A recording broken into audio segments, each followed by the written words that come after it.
নমস্কার বন্ধুরা, welcome to এসটিউনিক sports. বন্ধুরা, এই ভিডিওতে আমরা কথা বলবো একটু ইস্টবেঙ্গলকে নিয়ে, কারণ ইস্টবেঙ্গল তাদের দল গঠনের জন্য রীতিমতন ট্রান্সফার মার্কেটের কাজ শুরু করে দিয়েছে। তো সেক্ষেত্রে ইস্টবেঙ্গল যে সমস্ত প্লেয়ারদের সঙ্গে কথাবার্তা বলছে তাদের আসার সম্ভাবনা কতটা, সেই নিয়ে তোমরা অনেকেই জানতে চেয়েছিলে, সেই আপডেট তোমাদের সঙ্গে শেয়ার করে দেব। এছাড়া কিন্তু সিএফএল কবে শুরু হতে চলেছে, সিএফএল এর নতুন নিয়ম কি হতে চলেছে, বেশ কিছু গুরুত্বপূর্ণ আপডেট কিন্তু আমরা এই ভিডিওতে শেয়ার করে নেব। তাই ভিডিওটা শুরু থেকে শেষ পর্যন্ত দেখার অনুরোধ করলাম। আর ভিডিও ভালো লাগলে ভিডিওতে সকলে একটা করে লাইক করে দিয়ে 500 লাইকের টার্গেট আমাদের পূর্ণ করে দিও। আর যারা চ্যানেলে প্রথমবার এসেছো মনে করে চ্যানেলটাকে একটু সাবস্ক্রাইব করে নিও আর পাশের বেল আইকনটাকে অন করে রেখো। আর যারা ফেসবুক পেজ থেকে ভিডিও দেখছো মনে করে ফেসবুক পেজটাকে ফলো করে নিও, তাহলে তোমাদের প্রিয় দলের খেলার সমস্ত আপডেট তোমরা এখানে পেয়ে যাবে। তো চলো আর দেরি না করে ভিডিও শুরু করা যাক। প্রথমেই যদি আমাদের জাতীয় দলের ম্যাচ নিয়ে কথা বলি, তো কাল রাতের দিকে কিন্তু আমাদের ওয়ার্ল্ড কাপ কোয়ালিফিকেশনের ম্যাচ ছিল আফগানিস্তানের সঙ্গে। প্রথম তো কোথায় লাইভ দেখাবে সেই নিয়ে তো একটা সমস্যা হলো, টিভিতে অনেকেই কিন্তু কালকে লাইভ দেখতে পাইনি, ফ্যান করেই মোটামুটি লাইভ দেখতে হয়েছে। আর যে কোনো জায়গা থেকে অনেক ব্যাপার থাকে, সেই জায়গা থেকেও মোটামুটি লাইভ দেখা গেছে। এবার লাইভ যেরকম হয়েছে খুব খারাপ বলতে গেলে, লাইভ স্ট্রিমিং হয়েছে জঘন্য হয়েছে। এর থেকে সিএফএল এর লাইভ স্ট্রিমিং অনেক বেটার হয়, কমেন্ট্রি তো আরও খারাপ। আর আমাদের ভারতীয় দলের খেলা তো আর কি বলবো, এরকম খেলা দেখলে কিন্তু রীতিমতন আমরা আরও হতাশ হয়ে যাই যে এটা কি খেলা, এই গোষ্ঠী ম্যাচ কি করছে, এত বড় বড় বক্তা করে এই গোষ্ঠী ম্যাচ, আর কাজে কি করছে, শুধু মুখেই বড় বড় বক্তা, কাজে কিন্তু কিচ্ছু করতে পারছে না। কোনো রকম একটা প্লেয়ার 1-2 খেলতে তো পারছেই না, সঠিক পাস দিতেই পারছে না। আকাশ মিশ্রাকে দেখে কিন্তু রীতিমতন আমরা হতাশ হয়ে গিয়েছিলাম, যেখানে ক্লাবের জার্সি গায়ে আকাশ মিশ্রা বলো বা যে সমস্ত প্লেয়াররা খেলছে তারা কত ভালো খেলে, আর জাতীয় দলের জার্সি পরলেই এরকম কেন অবস্থা হয়, কোনো রকম কারোর মধ্যে বোঝাপড়া নেই। সুনীল ছেত্রী একদম তাকে পুরো 90 মিনিট খেলানো হয়, আর ভালো ভালো প্লেয়াররা বেঞ্চে বসে থাকে। কালকে কেন যে প্রথম থেকে নামানো হলো না মহেশকে জানা গেল না। লিস্টন নেবে কিছুটা বেটার ফুটবল খেলেছে, ওভারঅল টিমের খেলা খুব খারাপ।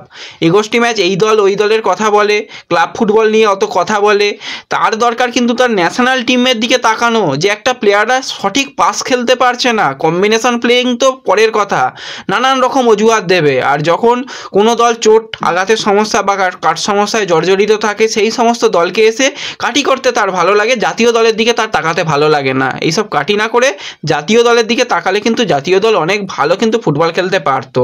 আফগানিস্তান যারা মোটামুটি তাদের তৃতীয় সারির একটা দল নামিয়েছে, তাদের বিরুদ্ধেই এই অবস্থা, মানে একদম জঘন্য ফুটবল। তো যাই হোক, কালকে একদিকে কাতার জিতে গেছে, কাতার জিতে যাওয়ার ফলে কিন্তু আমাদের জাতীয় দল 2 নম্বর পজিশনে চলে এসেছে, 3টে ম্যাচে 4টে পয়েন্ট, এবং পরের ম্যাচটা আবার রয়েছে 26 তারিখে। তো দেখা যাক সেই ম্যাচেও কীরকম হাস্যকর ফুটবল উপহার দেয় আমাদের এই গোষ্ঠী ম্যাচ, কিছু বলার থাকে না, জঘন্য ফুটবল। তো এরপরে যদি আমরা একটা নতুন বিষয় নিয়ে কথা বলি, সেটা হচ্ছে সিএফএলে কিন্তু এবছর একটা নতুন নিয়ম চালু হতে চলেছে। মোটামুটি সিএফএল শুরু হওয়ার একটা আনুমানিক ডেট পাওয়া গেছে, 25শে জুন থেকে কিন্তু সিএফএল শুরু করার কথা ভাবছে অনির্বাণ দত্তরা।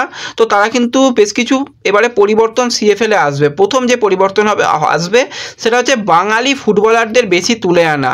প্রতিটা টিমের ফার্স্ট 11-এ কিন্তু 7 জন বাঙালি ফুটবলারকে রাখতে হবে, এরকমই মোটামুটি সিদ্ধান্ত নেওয়া হচ্ছে, কারণ বাঙালি ফুটবলার না, তা না হলে হারিয়ে যাচ্ছে। এবং তারপর বাইরে যেখান থেকে পারুক ফুটবলার আনুক, 7টা কিন্তু বলতে গেলে বাঙালি ফুটবলার, এরকম নিয়ে একটা কথাবার্তা চলছে ক্লাবগুলোর সঙ্গে।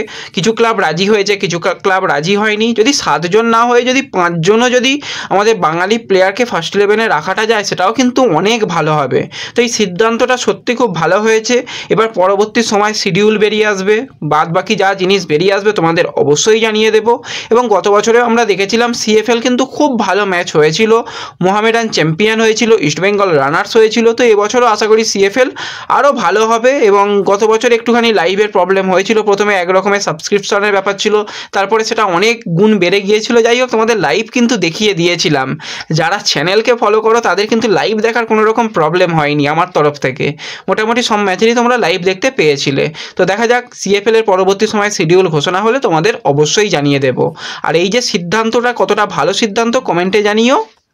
এরপরে যদি আমরা বেশ কিছু ফুটবল আপডেট নিয়ে কথা বলি, তোমরা যে বিষয়টাকে নিয়ে অনেকেই প্রশ্ন করেছিলে যে নেক্সট সিজন অজয় ছেত্রী কি ইস্টবেঙ্গল দলে থাকবে, তো এই ব্যাপার নিয়ে যদি তোমাদের আপডেট দিই, অজয় ছেত্রী কিন্তু একটা লোন ডিলের মাধ্যমে পাঞ্জাব এফসি থেকে এসেছিল ইস্টবেঙ্গলে এবং এই সিজনেই কিন্তু তার লোন ডিলটা কমপ্লিট হয়ে যাচ্ছে। তারপর সে পাঞ্জাবে চলে যাবে এবং পাঞ্জাবের প্লেয়ার এবং পাঞ্জাবের সাথেও কিন্তু তার কন্ট্রাক্ট শেষ হয়ে যাচ্ছে, কিন্তু কার্লেস এই প্লেয়ারটাকে পছন্দ করে এনেছিল একদম শেষ মুহূর্তে, তোমাদের মনে আছে একদম শেষের দিকে এসে অজয় ছেত্রীর সাইনিং হয়েছিল।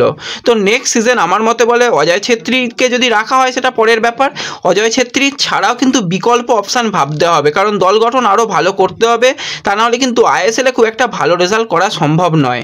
তো সেই জায়গাতেই কিন্তু একটা প্লেয়ার রীতিমতন এখন ইস্টবেঙ্গল দলেই রয়েছে, 17 বছর বয়সী ভারতীয় মিডফিল্ডারের প্লেয়ার ফাইজান ওয়াইদ, যে প্লেয়ার কিন্তু অনূর্ধ্ব 17 দলে যুক্ত ছিল। ভানলাল পেকার মতন বা জুলফিকার গাজীর মতন প্লেয়ারের সঙ্গে তার খেলার অভিজ্ঞতা রয়েছে এবং জাতীয় দলের জার্সি গায়ে ভালোই ফুটবল খেলেছিল এবং প্লেয়ারটা যথেষ্ট ভালো ফুটবল খেলছে এই সময় ইস্টবেঙ্গলের রিজার্ভ টিমে। তো এই প্লেয়ারটাকে কিন্তু পরবর্তী সময় প্রমোটের চিন্তাভাবনা রয়েছে এবং এই প্লেয়ারটাকে ফিউচার স্টার ভাবা হচ্ছে। যেভাবে বেশ কিছু প্লেয়ার সাহালের মতন প্লেয়ার বা যদি থাপার মতন প্লেয়ারের কথা বলি, সেই রকম প্লেয়ার কিন্তু এই ফাইজান পরবর্তী সময় হয়ে উঠতে পারবে। তো এই প্লেয়ারকে কিন্তু রেডি করার কাজ চলছে, নেক্সট সিজনে কিন্তু এই প্লেয়ারকে আমরা আইএসএল স্কোয়াডে দেখতে পারি, এরকমই একটা সম্ভাবনা তৈরি হয়েছে। এরপরে তোমরা একটা বিষয় নিয়ে বারবারই প্রশ্ন করছিলে যে এই প্লেয়ার কি ইস্টবেঙ্গলে আসতে পারে, সেটা হচ্ছে 23 বছর বয়সী ডিফেন্সিভ মিডফিল্ডারের প্লেয়ার সুরেশ সিং, যে কিন্তু বর্তমানে বেঙ্গালুরু এফসির সঙ্গে 2028 সাল পর্যন্ত কন্ট্রাক্টেড রয়েছে এবং সুরেশের মার্কেট ভ্যালুও 2 কোটি টাকা। তো ইস্টবেঙ্গল অবশ্যই ইন্টারেস্টেড রয়েছে, কার্লেস কিন্তু তার পুরাতন ছাত্রকে আনতে চাইছে, কিন্তু আনতে চাইলেই যে সমস্ত ডিল সম্ভব হবে সেটা নয়, অনেক জায়গা থেকে আপডেট দেওয়া হচ্ছে, কথাবার্তা এগিয়ে গেছে, তো সেরকম কিছু আপডেট কিন্তু আমার কাছে এখনও পর্যন্ত আসেনি। তো আমি যতটুকু জানি সুরেশকে নেবার ব্যাপারে ইনকোয়ারি হয়তো করা হয়েছে, কিন্তু বেঙ্গালুরু তাকে ছাড়তে চাইছে না এবং বেঙ্গালুরুর প্লেয়াররা সবসময় ন্যাশনাল টিমে একটু বেশি সুযোগ পায়। তো সেক্ষেত্রে সুরেশ কিন্তু অন্য ক্লাবে গেলে ন্যাশনাল টিমের সুযোগ কিন্তু হারাতে পারে, সেই ব্যাপারটাও কিন্তু সুরেশের মধ্যে একটা কাজ করছে। তো যেটুকু আপডেট আমার কাছে আপাতত রয়েছে যে সুরেশকে নেওয়ার ব্যাপারে ইস্টবেঙ্গল কথাবার্তা চালালেও কিন্তু এই ডিলটা হওয়ার সম্ভাবনা কার্যত নেই বললেই চলে। একদম শেষের দিকে এসে যদি একটা বড় ট্রান্সফার ফি ইস্টবেঙ্গল দেয় তাহলে কিন্তু হতে পারে, কিন্তু তার সম্ভাবনা এই মুহূর্তে কম। পরবর্তী সময় যদি সেই সম্ভাবনা কিছুটা বাড়ে তোমাদের অবশ্যই জানিয়ে দেব। তো এই ব্যাপার নিয়ে অনেকেই জানতে চাইছিলে, আশা করি তোমাদের ব্যাপারটা বোঝাতে পারলাম। তো এই ভিডিওতে এইটুকুই আপডেট তোমাদের সঙ্গে শেয়ার করার ছিল। ভিডিও ভালো লাগলে ভিডিওতে লাইক করে দিও, চ্যানেলে প্রথমবার এলে মনে করে চ্যানেলটাকে সাবস্ক্রাইব করে নিও, ফেসবুক পেজ থেকে ভিডিও দেখলে ফেসবুক পেজটাকে ফলো করে নিও এবং ভিডিও একটু সকলের সঙ্গে শেয়ার করে নিও। তো দেখা হচ্ছে পরবর্তী ভিডিওতে, ধন্যবাদ।